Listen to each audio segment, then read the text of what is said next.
سب سے important factor جو انسان کی نظروں کی حفاظت کر سکتا ہے وہ فیکٹر یہ ہے کہ انسان کو اس بات کا شعور ہونا چاہیے کہ میری نظر کی قیمت کیا ہے۔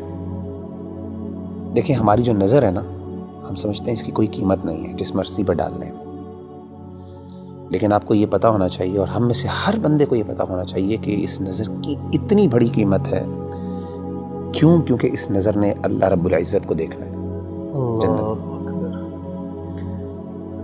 قیامت کے دن نبی صلی اللہ علیہ وآلہ وسلم نے فرمایا، جب اہل جنت کو اللہ جنت میں بھیج دیں گے نا، تو اللہ جنتیوں سے سوال کریں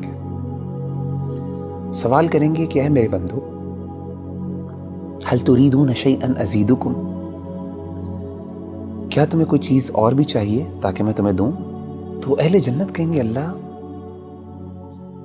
کون سی ایسی نعمت ہے، تو نے ہمارے چہروں کو سفید کر دیا جب لوگوں کے چہرے سیاہ تھے، تو نے ہمیں جہنم کی آگ سے بچا لیا، تو نے ہمیں جنت میں ڈال دیا، تو نے دنیا کی ہر نعمت ہمیں عطا کر دی، اب کس چیز کی کمی رہ گئی؟ تو نبی صلی اللہ علیہ وسلم نے فرمایا کہ اللہ تعالیٰ پھر نور کے جو پردے ہیں ان کو حکم دیں گے، وہ ہٹ جائیں گے اور اہل جنت اپنے رب کو دیکھیں گے۔ نبی صلی اللہ علیہ وسلم نے فرمایا کہ فما اعطوا شيئا احب اليهم من النظر الى ربهم، او كما قال علیہ الصلوۃ والسلام، کہ اس پوری جنت میں کوئی ایسی نعمت نہیں ہوگی جو اس نعمت سے بڑی نعمت ہوگی کہ جب ایک بندہ اپنے رب کو دیکھے گا۔ اور صحابہ نے بڑے حیران ہو کے پوچھا، انہوں نے کہا کہ اللہ کے رسول، هل نرى ربنا، ہم اپنے رب کو دیکھیں گے؟ کیسے دیکھیں گے؟ مطلب they were like imagining the situation۔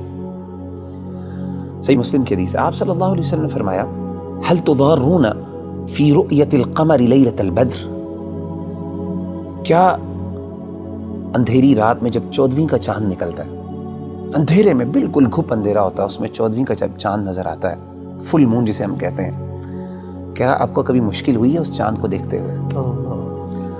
اسی طریقے سے آپ نے پوچھا، کیا سورج جب بادل نہیں ہوتے تو اس ٹائم سورج دیکھتے ہوئے کوئی مشکل لگتی ہے؟ انہوں نے کہا کہ نہیں، انکم ترون ربکم کذالک، اسی طریقے سے تم اپنے رب کو دیکھو گے۔